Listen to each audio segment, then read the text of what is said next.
Welcome everyone. Today we are going to work on a sketch from the 101 Scrapbooking Ideas and Sketches book from page 67.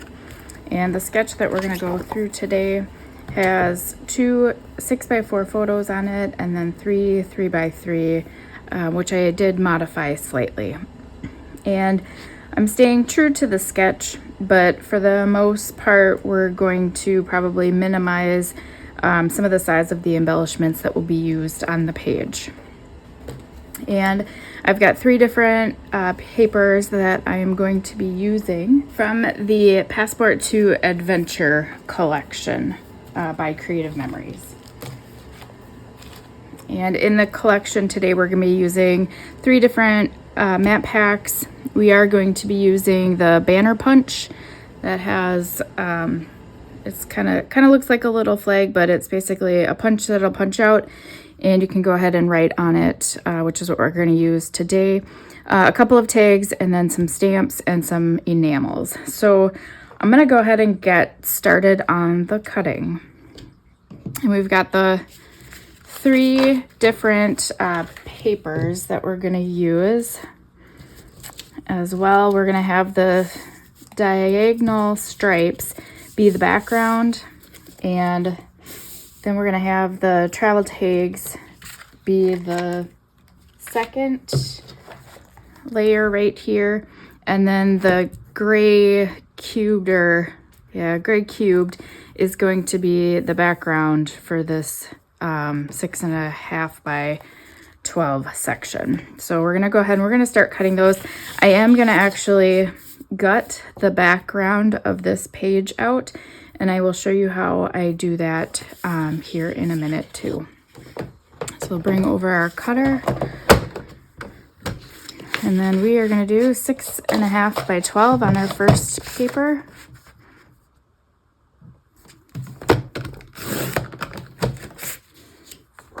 Okay, and then what we're going to do next is we are going to, I'm going to put this one aside. We're going to go ahead and we're going to cut this one out, and I'm going to leave, like I've shown this before, this is kind of a nice trick, and you can do it, it's pretty easy to do with the Creative Memories trimmer.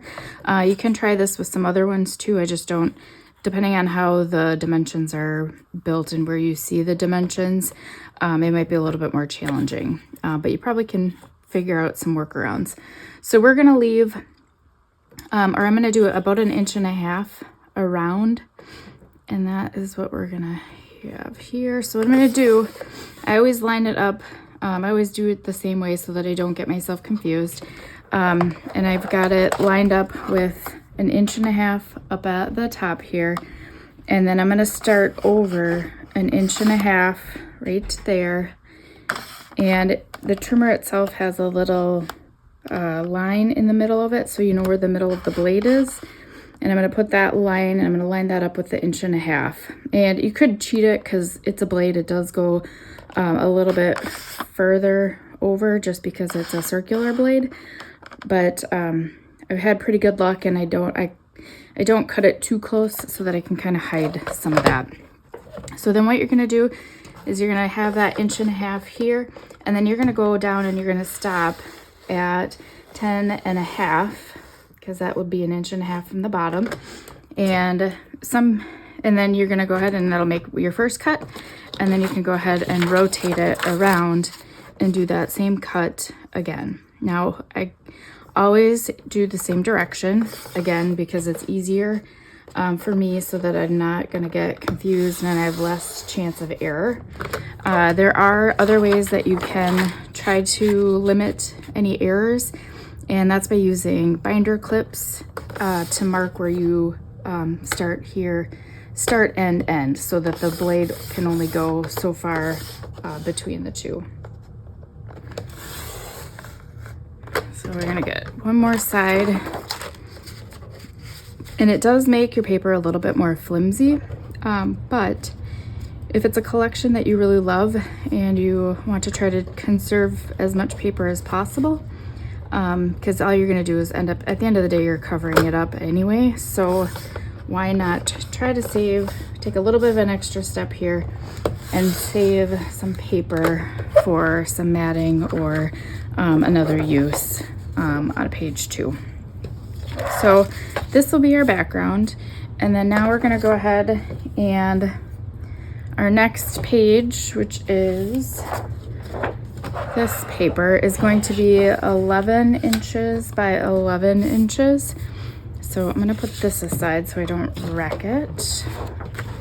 And then we're gonna cut that. And I'm just gonna do straight cuts on this one.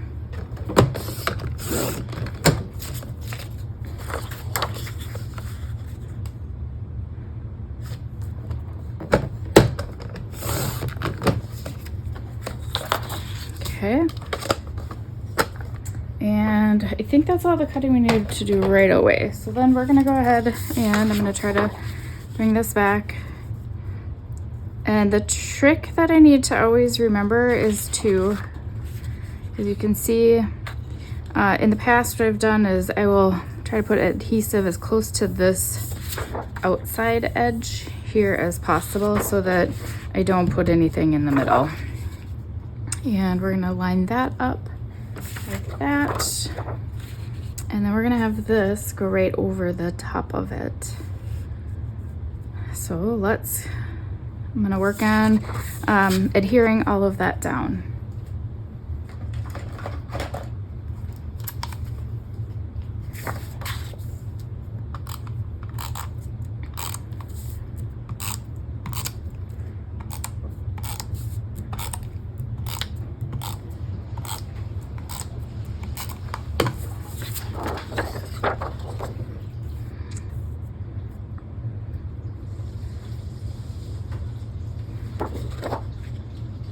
And I'm just gonna eyeball it and try to line it up the best that I can.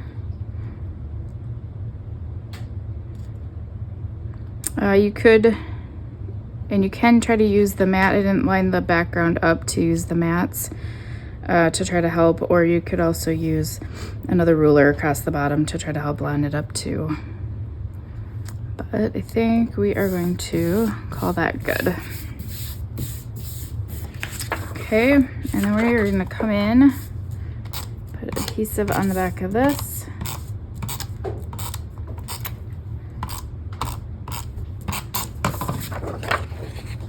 And then we're gonna line this one up top to bottom.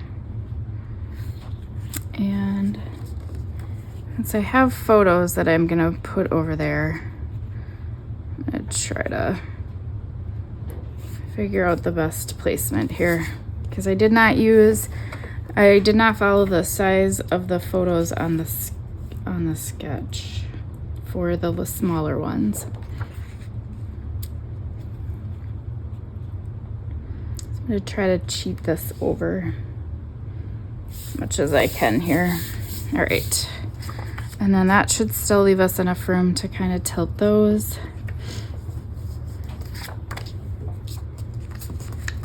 And so we will have one photo up at the top, a photo towards the bottom. And we'll get that out in just a minute. I'll put this will get tucked back in here.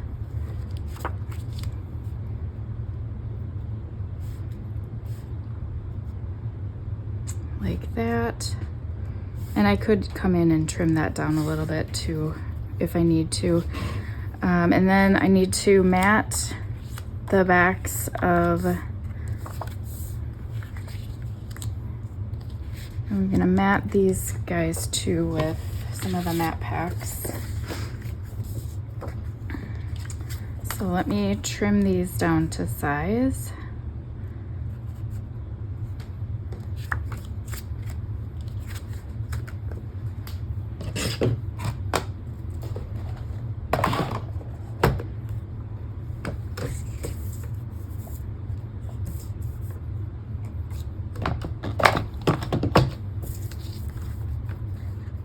These are the 6.5, so it'll be 3 1/4.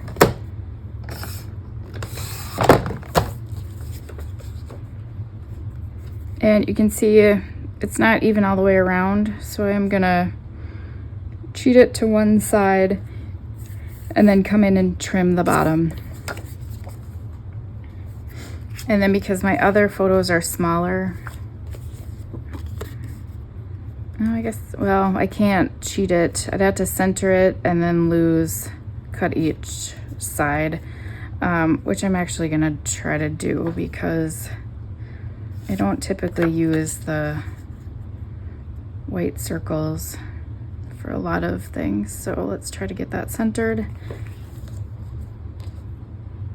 And then figure out where to trim it off here.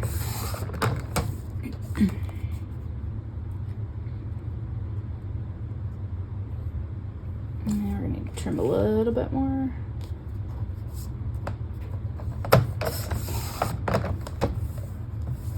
I don't want a thick border on these pictures over here.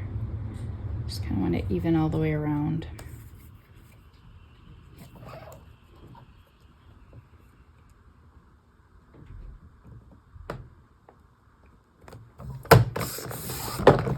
Okay. All right, and there we got this one, we have that one, and now I just have this bottom one. Now this one's a lot easier because it's one matte card, but I'm actually I'm gonna go this direction with it. Save some of the solid yellow for another purpose.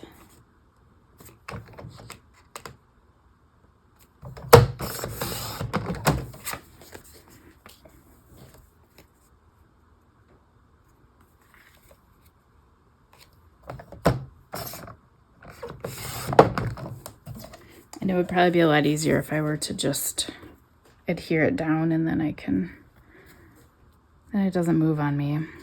All right, so then I also have I did those two, and now I gotta get this one.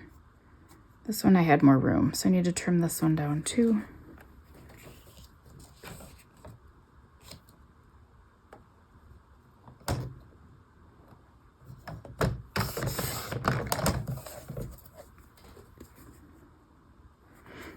Okay.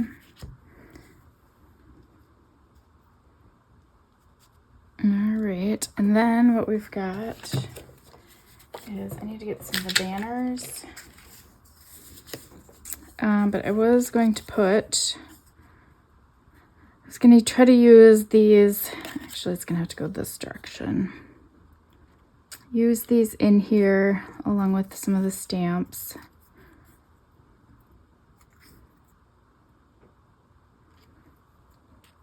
And then we are gonna try to put some of the flags in here. So let me grab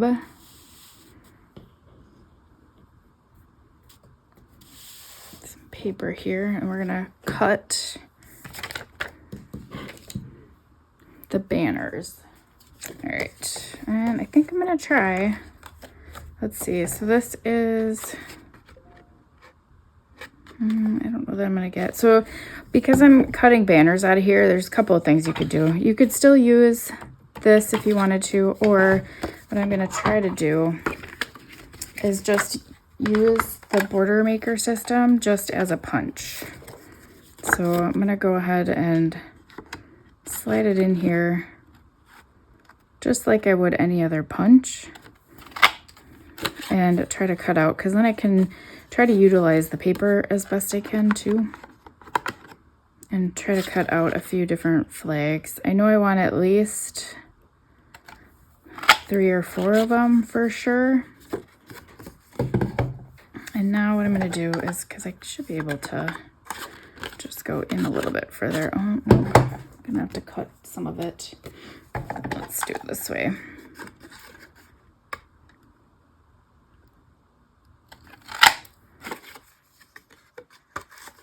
And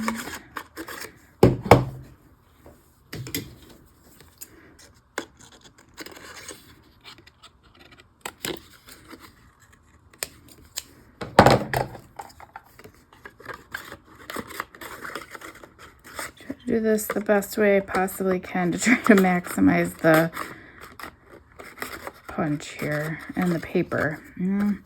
We're just better off going a different way here. Might not have been the best use of everything, but all right, let's start with that and then see if I have to add more to it.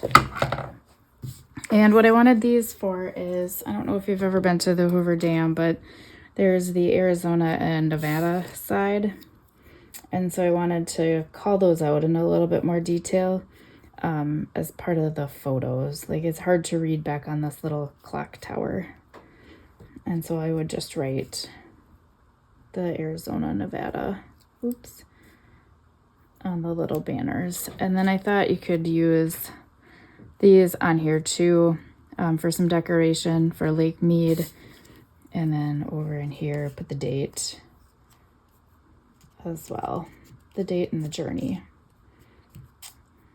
We were going to a soccer tournament, and we ended up flying into Vegas and driving over to Arizona, which is where the soccer tournament was held that weekend. All right, so I am going to attach the photos down. Then we will work on putting together the collections and then writing on the flags or the little banners.